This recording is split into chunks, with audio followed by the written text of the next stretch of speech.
Olá, irmãos e amigos. Outra vez aqui nos encontramos para compartilhar a palavra de Deus.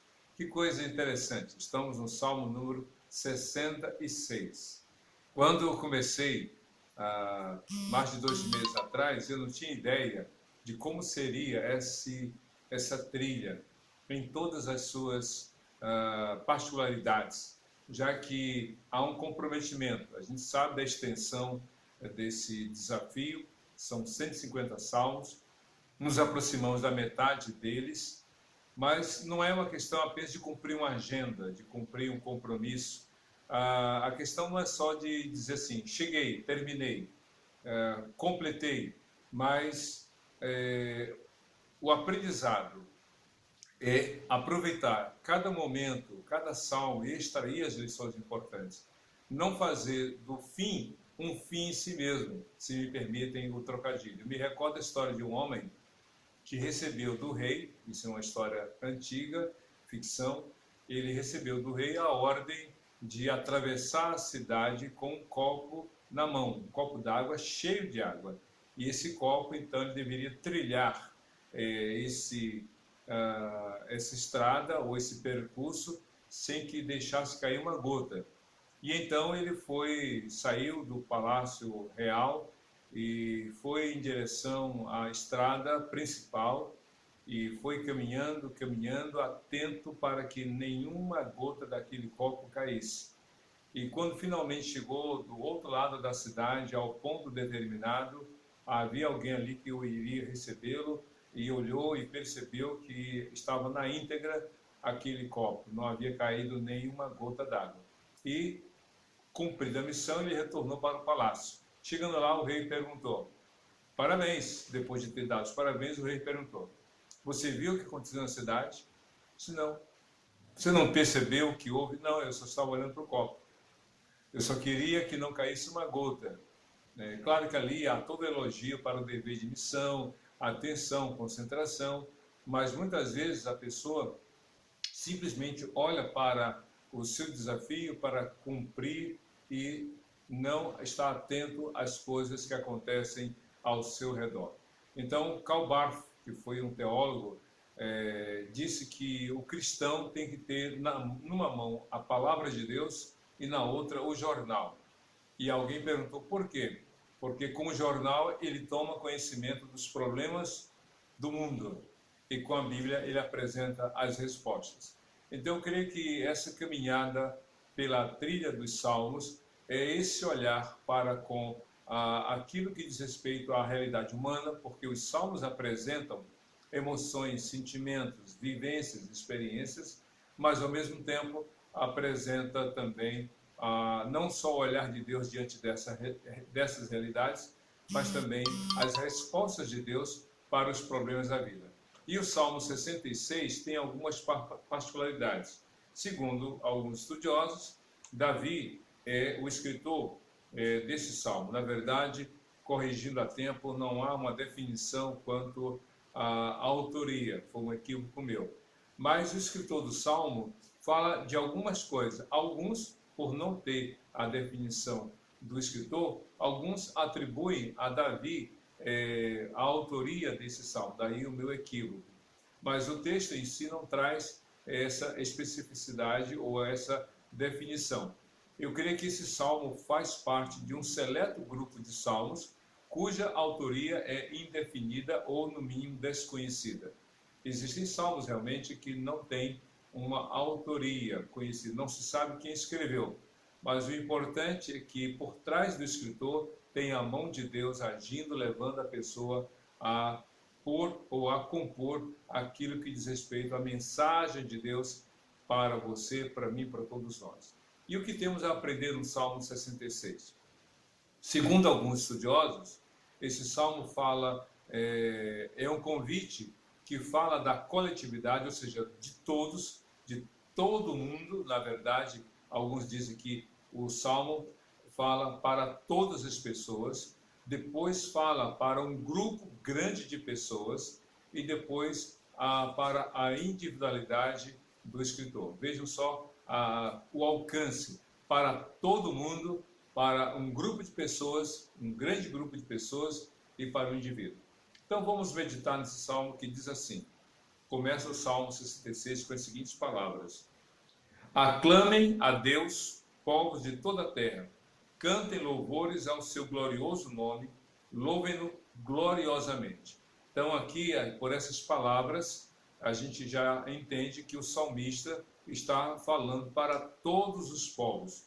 Aclamem a Deus, povos de toda a terra. Povos tem a ver com etnia, com grupos, com nações, não com países e territórios, mas com pessoas.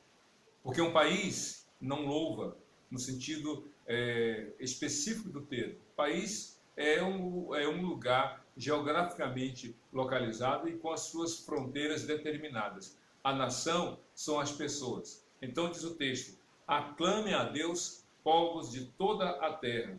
Cantem louvores ao seu glorioso nome. Ou seja, a Deus, tão somente a Deus deve ser dados o seu, o meu, o nosso louvor. Só Deus é digno de ser louvado e adorado. A gente já viu isso em alguns salmos. Digno é o Senhor de receber todo louvor, toda honra, toda glória e toda adoração. A mais ninguém se deve prestar culto. Quando um servo de Deus viu um anjo, se ajoelhou diante do anjo, foi o apóstolo João, e o anjo diz, não se ajoelhe, adore somente ao Senhor, porque só o Senhor é digno de todo louvor. E aqui diz o texto, todos, sem exceção, todos devem adorar. Não é um convite, não é um pedido, é realmente um mandamento, todos devem adorar. Mas eu para isso, se eu não quiser, você é uma ordem. Se você não adorar a Deus, você tem essa liberdade para não querer, mas também você não pode lidar sozinho com as consequências. Por quê? Porque Deus é o único. Deus deu vida a você, Deus deu a salvação em Cristo. Como é que você se recusa a adorar? Somente um coração ingrato, somente uma pessoa que não reconhece as obras de Deus é que se recusa a adorar o Senhor. Mas quem é grato, quem reconhece as bênçãos de Deus, não haverá dificuldade para se dobrar os joelhos ou para dobrar os seus joelhos e adorar o Senhor. Mas aqui é para todos. E aí continua o Salmo no verso 3. Digam a Deus, quão temíveis são os teus feitos, tão grande é o teu poder que os teus inimigos rastejam diante de ti. Aqui é um texto muito grande em termos de conteúdo, mas reforça essa palavra para todas as pessoas. E aí aqui traz algumas razões. Digam todos, digam a Deus, quão temíveis são os teus feitos. Quão temíveis são os teus feitos, as tuas obras. Lembra do Salmo 8? Senhor, Senhor nosso, quão maravilhoso é o teu nome em toda a terra. Quando eu vejo os céus, obras dos teus dedos, e ele vai descrevendo a grandeza de Deus. É claro que, olha só como é que é maravilhosa a obra de Deus. Quem pega um telescópio, que tem esse alcance para ver estrelas e outros planetas, pode ficar maravilhado com a criação de Deus e dar glórias ao Senhor. Mas também quem pega um microscópio, que aumenta em 1000 vezes, né, a capacidade de perceber coisas que ao olho nu não é possível, também fica maravilhado com a grandeza de Deus. Por quê? Porque Deus manifesta o seu poder nas grandes obras aos olhos humanos e nas pequenas obras aos olhos humanos. Mas tudo é o grandioso poder de Deus manifestado na criação. Que bênção! Mas aí diz o texto, tão grande é o teu poder que os teus inimigos rastejam diante de ti. Como assim? Como é que o inimigo vai rastejar diante de Deus? Só que aqui não é só força de expressão. Há pessoas que se voltam contra Deus. Há pessoas que rasgam a Bíblia. Há pessoas que, eu já contei isso em algumas pregações, aqui no Brasil, um grupo de jovens reunidos numa festa em um lugar do Brasil, rasgou as páginas da Bíblia e fumou as páginas da Bíblia. Esse grupo. Alguns queimaram. Teve um caso na Europa em que um homem um jovem recebeu de um pastor a palavra de Deus. E aí, na frente do pastor, para afrontar o pastor, aquele jovem tirou uma página da Bíblia, e na época as páginas da Bíblia eram tipo papel de seda, e aí ele dobrou, ele colocou fumo naquela aquela página da Bíblia, fez um cigarro de palha e fumou na frente do pastor, dizendo: "Está vendo? É isso que eu faço com a sua Bíblia." E o pastor disse: "Não, essa é a palavra de Deus." E o pastor, muito chateado, muito triste, foi embora. Tempos depois, muitos anos depois, aquele pastor que passou por aquela terrível decepção foi convidado para uma conferência evangelística, uma conferência teológica. Ele não conhecia o pregador, mas porque foi convidado, era um evento interessante, ele foi e sentou-se numa das primeiras fileiras, na primeira fileira, na verdade. E aí o pregador falou o seguinte: vocês não sabem da minha história, mas há uma pessoa aqui que está nesse plenário que me conheceu quando eu era uma pessoa incrédula. Esse rapaz, ou esse senhor, está aqui sentado na primeira fileira e ele sabe que um dia ele me entregou uma Bíblia e eu, para afrontá-lo, tirei uma página da Bíblia e fumei. Hoje eu sou um servo do Senhor. Esse pastor, fulano de tal, citando o nome do pastor. Os inimigos realmente se curvam, se dobram diante de Deus. Aí continua o texto, no verso 4. Toda a terra te adora e canta louvores a ti. Canta louvores ao teu nome. Continua. Venham e vejam o que Deus tem feito. Como são impressionantes as suas obras em favor dos homens. É um convite à adoração, um convite para todo mundo. Deus é maravilhoso. Deus faz coisas extraordinárias. Diz o texto. Como são impressionantes as suas obras em favor dos homens. Ainda que a pessoa não reconheça, ainda que a pessoa não agradeça, Deus tem sido bondoso para com todo mundo. Não há como a pessoa duvidar do amor de Deus. Ela tem vida, ela tem saúde, ela tem oportunidades, alguns têm família, alguns estão trabalhando, alguns estão estudando. Só o fato de estar livre de alguma dificuldade que muitos enfrentam já é motivo de gratidão. E ainda que passe por alguma dificuldade, só o fato de passar significa que Deus está cuidando. Deus tem feito muita coisa, mas a maior de todas as grandes obras de Deus a favor dos homens é a salvação em Cristo Jesus. E continua. Ele transformou o mar em terra seca e o povo atravessou as águas a pé. E ali nos alegramos nele. Ele governa para sempre com o seu poder. Seus olhos vigiam as nações, que os rebeldes não se levantem contra ele.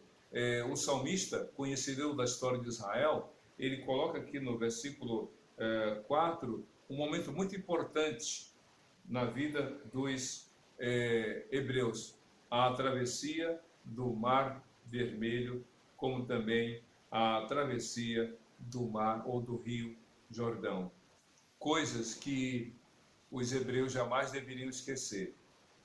Mas ele diz aqui no verso 7, ele governa para sempre com o seu poder, seus olhos vigiam as nações, que os rebeldes não se levantem contra ele. E ele continua, bendigam o nosso Deus, ó povos, façam ressoar o som do seu louvor, pois foi ele quem preservou a nossa vida, impedindo que os nossos pés escorregassem.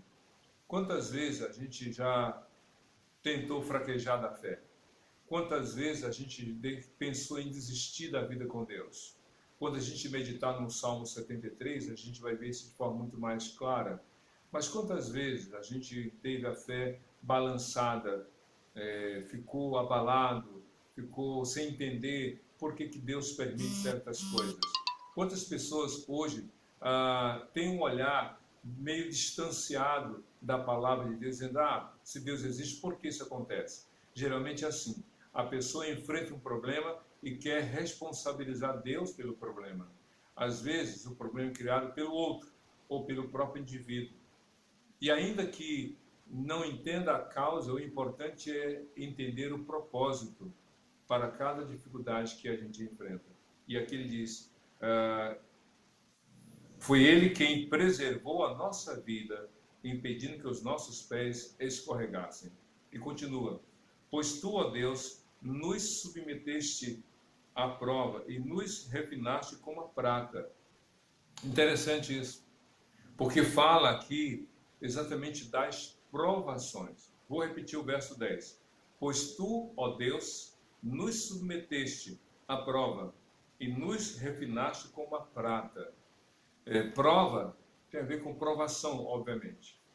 Você já fez alguma prova no período escolar? Claro que sim. Agora eu te pergunto, qual foi o professor, honestamente, tenha preparado uma prova para que os seus alunos fossem reprovados? Nenhum professor, em são estado de consciência. Um professor honesto, um professor íntegro, uma professora que ama os seus alunos, que zela pelo sucesso dos seus alunos, sempre vai fazer uma prova para extrair do aluno o seu melhor, para que ele demonstre o seu saber, o seu conhecimento e tenha êxito. Jesus mesmo falou em Lucas capítulo 6, versículo 40, nenhum discípulo será maior do que seu mestre, mas todo aquele que for bem instruído será igual ao seu mestre. Em outras palavras, nós podemos entender, de acordo com Salmo 66, 10, que há uma diferença entre prova e tentação. A prova é exatamente esse instrumento que Deus usa para nos fortalecer, nos abençoar, nos levar ao crescimento, ainda que seja pela dor. A prova é isso. Já a tentação é um instrumento maligno para levar a pessoa a se afastar de Deus, a se recusar a crer em Deus e a cair realmente de sua fé. Então Deus prova, mas prova para o bem. É como diz lá em Deuteronômio capítulo 8, Deus falando que levou o povo para o deserto para extrair do povo o melhor.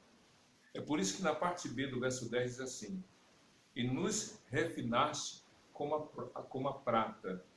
A prata, a pepita de prata tirada das minas, ela está cheia de impurezas. Mas o crisol, que é esse forno, digamos assim, onde a prata é fundida, derretida, para que as suas impurezas sejam retiradas.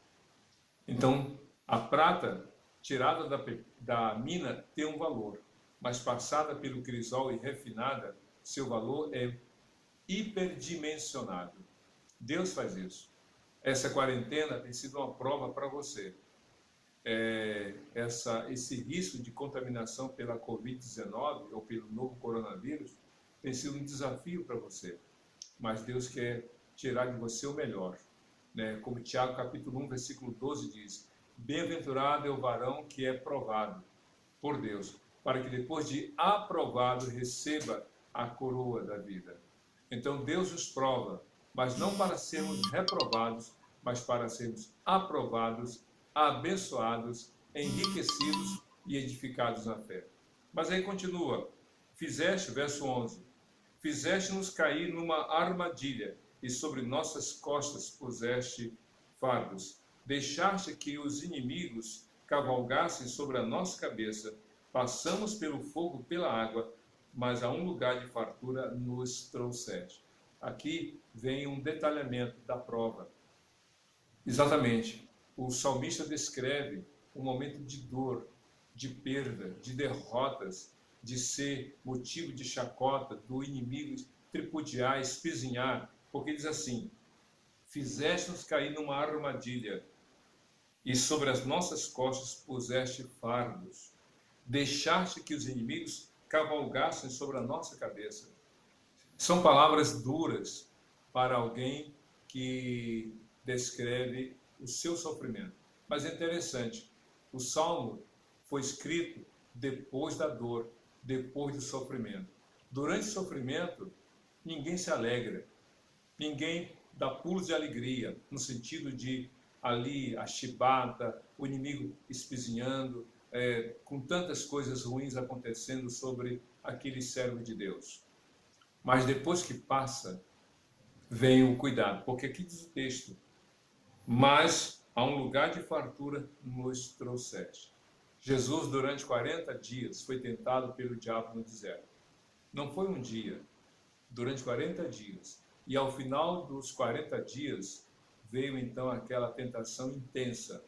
Se és filho do homem, ou melhor, se és filho de Deus, transforma a pedra em pães. Se és filho de Deus, pula desse lugar alto para o chão, porque Deus prometeu que nenhum osso vai se quebrar. Se és o filho de Deus, darei toda a glória do mundo, contando que o prostrado venha me adorar. Jesus disse não para cada uma daquelas 3 tentações. E aí diz lá em Mateus capítulo 4, versículo 11, que depois que Cristo foi tentado e venceu aquelas tentações, Deus mandou os anjos para servir ao Senhor. Está difícil? Está complicado? Permaneça fiel, porque o tempo de regozijar, de celebrar, chegará em breve para a glória do Senhor. Mas aqui diz o texto, verso 13, para o teu templo virei com holocausto e cumprirei os meus votos para contigo, votos que os meus lábios fizeram e a minha boca falou quando eu estava em dificuldade. Eles perceberam que já migrou na primeira parte do Salmo toda a terra.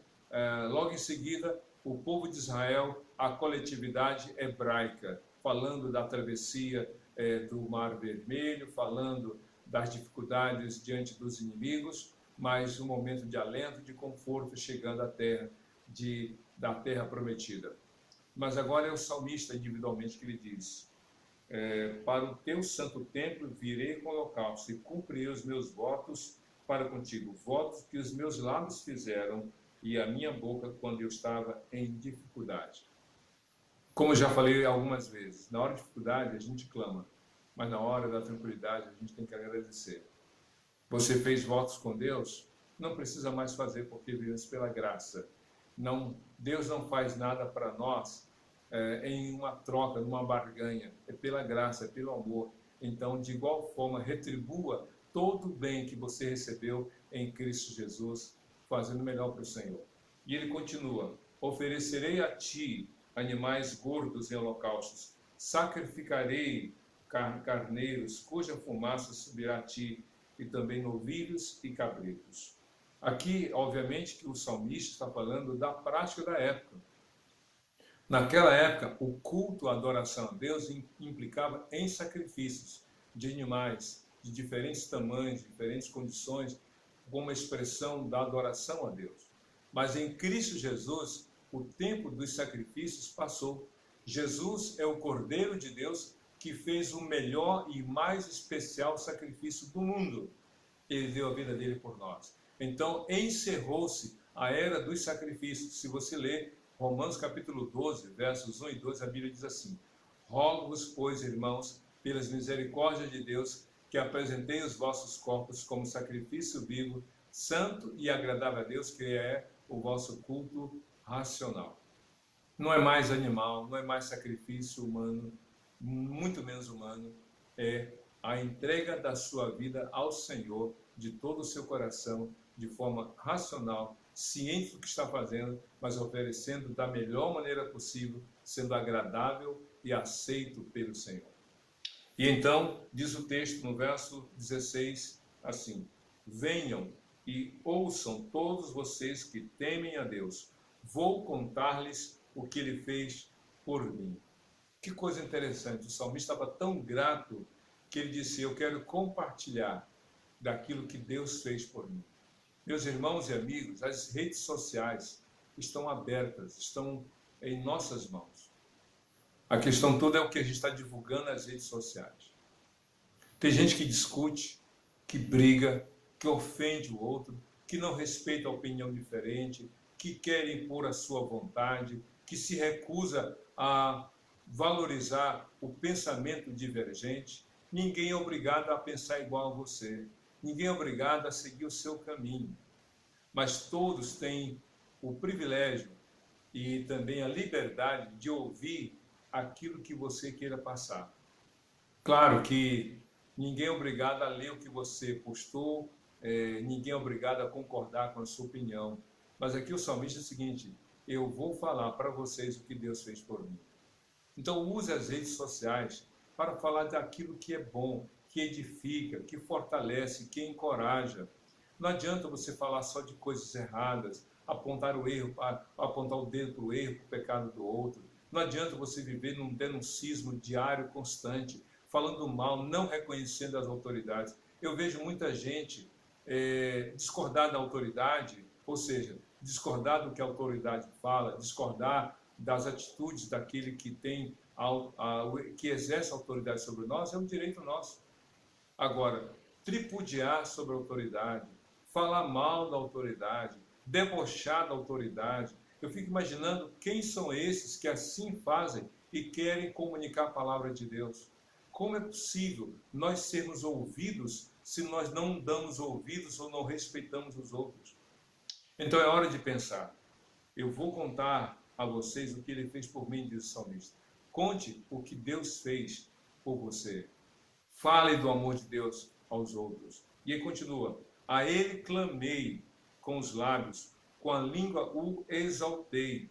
A ele clamei com os meus lábios, com a língua o exaltei. Ou seja, Deus fez tantas coisas por mim. O salmista diz isso. E aí, nos versos 18 a 20, ele então está concluindo o salmo com as seguintes palavras.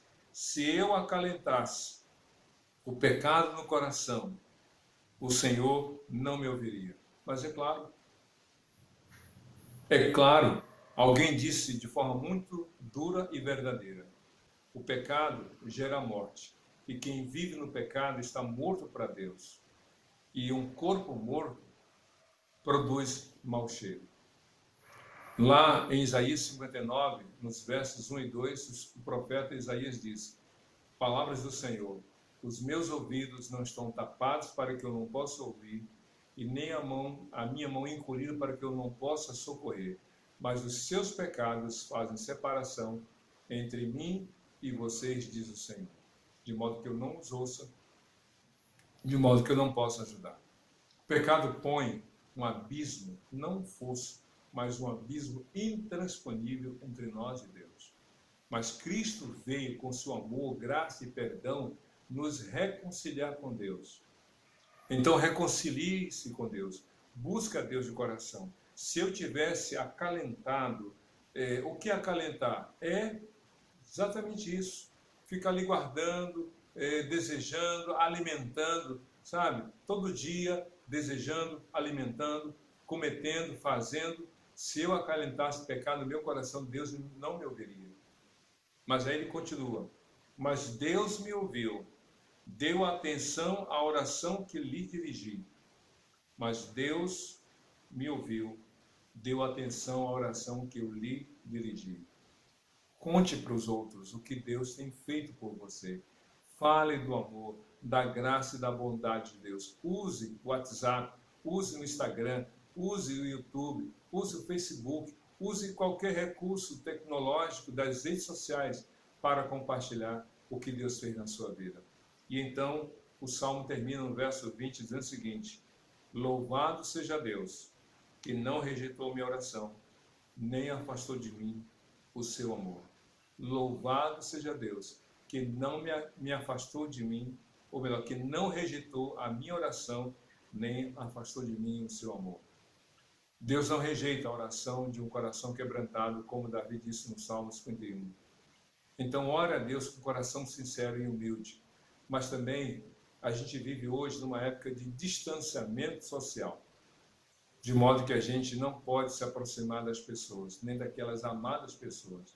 Mas ainda que distanciados uns dos outros, o amor não é distanciado.